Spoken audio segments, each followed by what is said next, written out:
Bienvenue sur ma chaîne YouTube. Pensez à mettre un pouce en l'air si vous aimez la vidéo.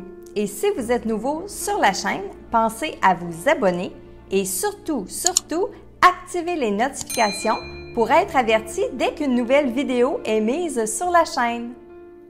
Salut Internet, bienvenue dans votre message de l'au-delà. Je me présente Marilène Coulombe et aujourd'hui, j'ai l'immense plaisir de canaliser un message pour Sylvie Charbonneau et il est de son fils Carl. Alors, voici votre message, ma chère Sylvie. Tu sais, maman, c'est plus aussi difficile maintenant. La peine est partie. Il ne reste que les choses difficiles à comprendre, mais qui font mal. Je suis là, oui, je le suis. Mon âme avait besoin de vivre cette expérience et c'est avec toi que j'ai choisi de venir la vivre. Parce que je voyais la bonté et l'amour dans tes énergies et c'est ce qui m'a convaincue. C'était de savoir que cette expérience allait te faire grandir toi aussi, maman. Tu as hésité pour mon nom, rire. Tu as bien choisi, tu m'as entendu. C'est le nom que je portais dans une autre vie. C'est quelque chose que je n'avais pas terminé et qu'il fallait absolument que je termine avant d'entreprendre une nouvelle vie. Sans ça, je ne pouvais plus avancer, j'étais bloquée. Merci de prier. Oui, ça aide réellement. Et nous les défunts, mais vous aussi, les vivants, sur la terre. Où que tu sois, je suis avec toi et oui, je vais t'attendre, rire, avant d'entreprendre ma nouvelle vie. Je veux pouvoir te remercier en personne, en vrai, rire. On est forts tous les deux, n'est-ce pas, maman? Alors, Sylvie, premièrement, c'est un beau petit bonhomme. C'est un beau petit bonhomme et de l'autre côté, parce que ça fait quand même un certain temps qu'il est parti, de l'autre côté, une âme, ça continue pas de grandir dans un corps physique, hein? Donc, Carl, à l'âge où il est décédé, ben c'est l'âge physique où son corps physique a arrêté de grandir. De l'autre côté, son corps physique grandit pas puisqu'on n'a plus de corps physique. Par contre, oui, l'âme continue d'évoluer et on a parfois l'impression de parler à une âme qui est beaucoup plus âgée, beaucoup plus avancée, que lorsque l'enfant est décédé ici sur le plan terrestre. Autre chose aussi, mais une âme, ça n'a pas d'âge.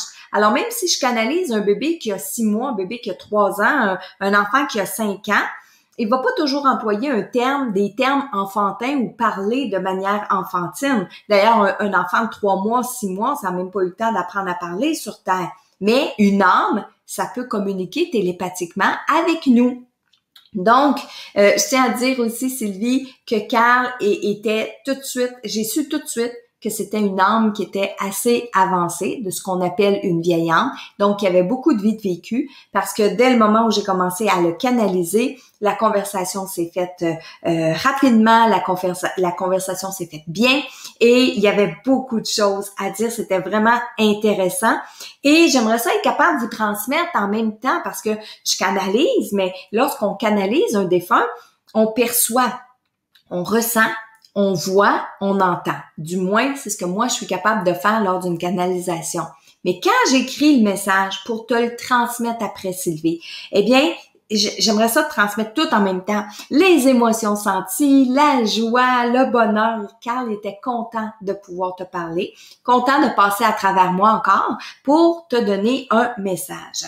Alors, il dit au tout début, et c'est très intéressant, tu sais, maintenant, maman, c'est plus aussi difficile. Il reste la peine est partie, mais il reste que les choses difficiles à comprendre font toujours autant mal, toujours aussi mal.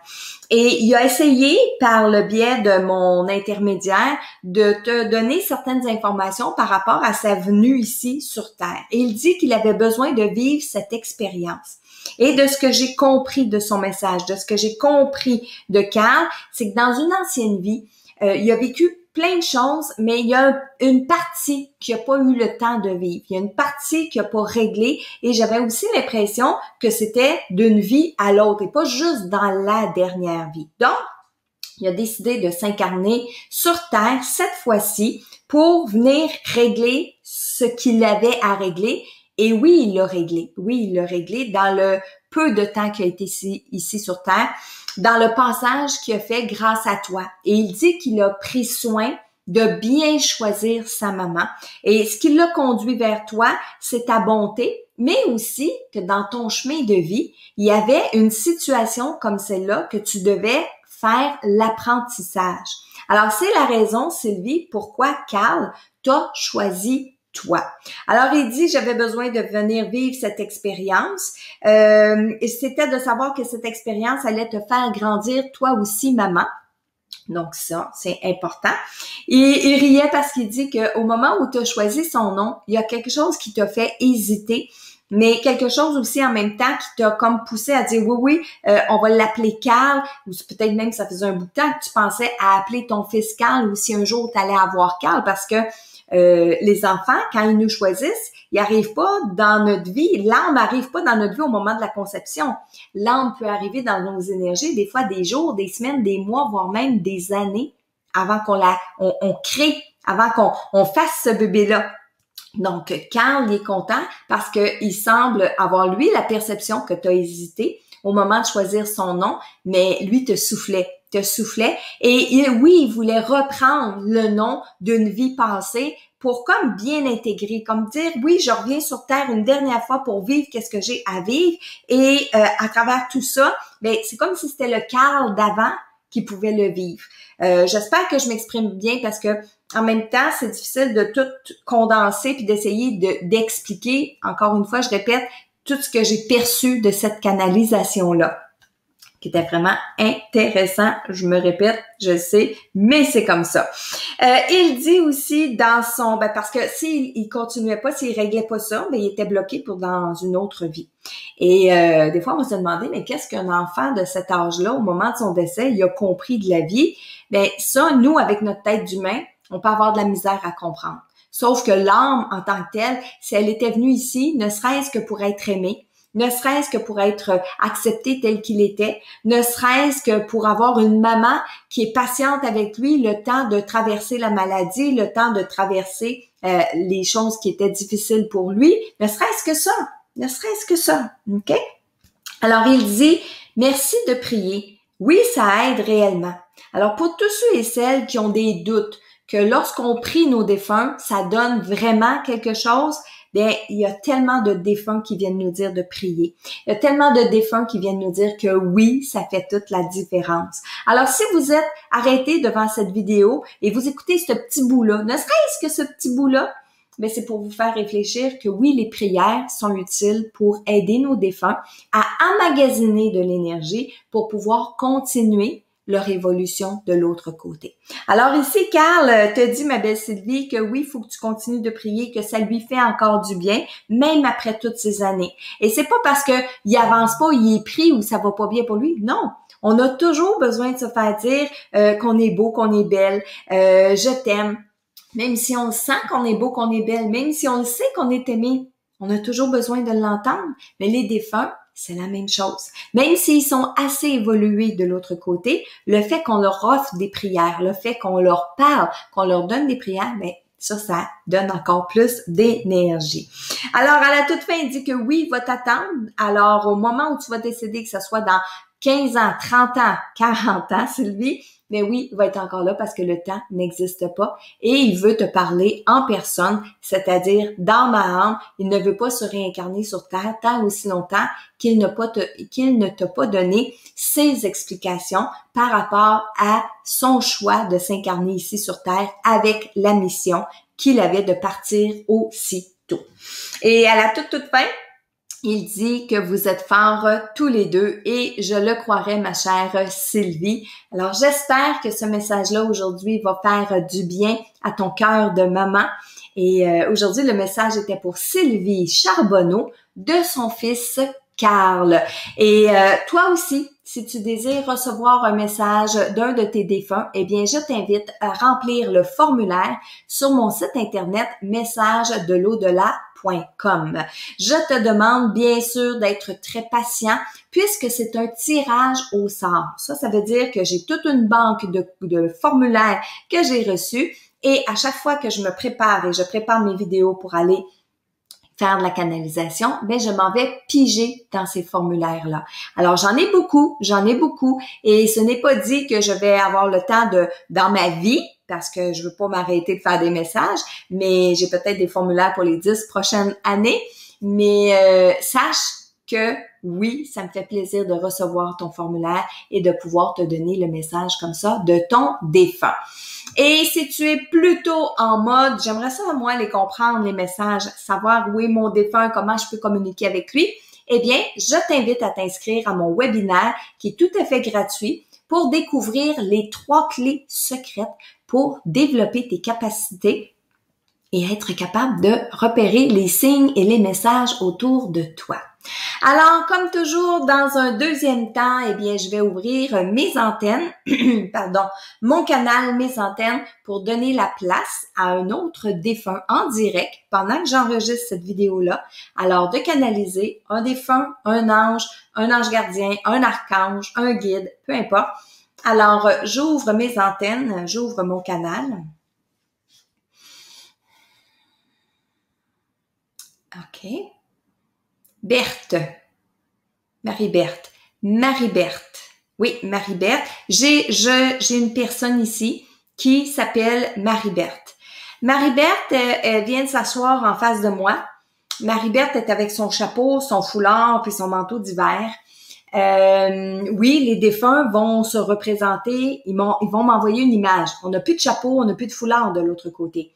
Mais les défunts envoient télépathiquement une perception et une représentation de leur image, de comment ils se voyaient lorsqu'ils étaient sur Terre. Donc, Marie-Berthe est assise devant moi. Son foulard, son chapeau, son manteau, je vais même aller plus loin, c'est dans les teintes de gris mauve et elle a des lunettes, Marie-Berthe. Elle dit qu'elle n'arrête pas d'avoir froid, il fait froid. En même temps, elle rit. Il y a un peu de confusion dans Marie-Berthe. C'est quelqu'un qui, de ce que je perçois, est décédé quand même depuis un certain temps. Un certain temps, ça peut vouloir dire 5-10 ans environ. Mais elle n'est pas rendue très loin de l'autre côté. Elle avance pas beaucoup, elle évolue pas beaucoup puisqu'elle se représente encore à moi habillée de cette façon. Et ça, mais c'est un signe de savoir que la personne, elle n'est pas avancée de l'autre côté. Alors, Marie-Berthe, oui, elle trouve qu'il fait froid. Elle trouve qu'on chauffe pas assez. Elle trouve qu'il n'y a pas assez de bois dans le chauffage. Elle aimerait ça qu'on en mette davantage. Elle est contente de s'arrêter ici et de s'apercevoir que je peux l'entendre, que je peux la voir puis que je peux jaser avec elle. Elle dit que sa famille l'ignore. C'est peut-être pas le cas. Peut-être juste qu'elle est en confusion, elle n'entend pas sa famille. Peut-être que c'est le cas aussi. Alors, Marie-Berthe dit que sa famille l'ignore, puis que, encore une fois, elle répète que ça lui fait plaisir de s'arrêter ici. Elle dit que ça fait du bien de pouvoir prendre le temps de respirer. Et elle me demande à qui je suis en train de parler parce que je la canalise, puis en même temps, je parle avec vous. Alors, c'est comme à qui je suis en train de parler parce que elle ne voit pas nécessairement les autres autour de moi. Elle voit ma lumière à moi. Elle trouve ça bizarre, elle trouve ça drôle, mais elle dit que c'est pas grave, elle va continuer de me jaser. Elle dit, je pense que t'es au téléphone. C'est ça, t'es au téléphone. C'est drôle parce que je vous raconte vraiment comment se passe la situation, la canalisation. Et Marie-Berthe, c'est pas le premier défunt qui s'arrête pour jaser avec moi, puis que ce défunt-là a l'impression d'être encore vivant. Elle, Marie-Berthe, elle me donne la sensation qu'elle répète le jour de la marmotte. C'est-à-dire que là, aujourd'hui, le fait que je la canalise, que je la perçoive, ça l'a modifié un petit peu ce qu'elle fait d'habitude. Mais Marie-Berthe, elle essaie de revenir à la maison. Alors, c'est comme si elle s'est arrêtée en ce moment avec moi pour me jaser, mais elle me dit qu'elle doit retourner à la maison, on l'attend. Elle doit retourner à la maison, on l'attend. Et elle fait ça régulièrement. Elle fait ça souvent. D'avoir l'impression de revenir à la maison. Et là, elle revient au point de départ au moment où elle est décédée et ça recommence. OK? Elle sort de l'endroit avec son chapeau, son foulard, son manteau. Donc, on présume qu'elle est décédée pendant les mois d'hiver, c'est sûr et certain. Mais comme ça, aujourd'hui, elle s'est arrêtée en chemin. Mais elle dit qu'il faut qu'elle se dépêche de retourner à la maison parce que on l'attend.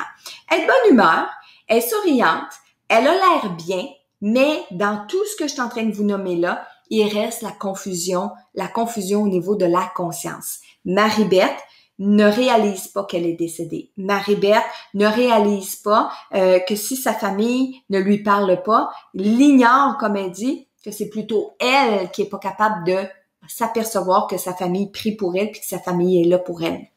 Parce qu'elle ne réalise pas qu'elle est décédée. Alors, bien sûr que oui, je vais parler avec Marie-Berthe. Lorsque la vidéo va être terminée, je vais parler avec Marie-Berthe pour l'aider à monter dans sa lumière. Entre-temps, eh bien vous, je vous demande justement de faire des prières pour cette dame-là. Et que si vous avez vous-même perdu une sœur, une mère, une tante qui s'appelle Marie-Berthe, eh bien, s'il vous plaît, priez pour elle parce qu'elle en a bien besoin. C'est ce qui va conclure notre message aujourd'hui parce que je vais aller m'occuper de Marie-Berthe tout de suite après la vidéo. Je vais continuer de jaser avec elle et je vais l'aider à traverser dans la lumière. Et dites-vous bien que vous n'arrêtez jamais, jamais par hasard sur mes vidéos et sur les messages de l'au-delà, puisque c'est certain qu'il y a un défunt qui veut vous parler à travers les messages que je canalise comme ça, de façon régulière à toutes les semaines et que vous pouvez voir en rediffusion sur YouTube. Alors là-dessus, je vous souhaite une belle fin de journée et je vous dis à bientôt pour un autre message inspirant de vos défunts.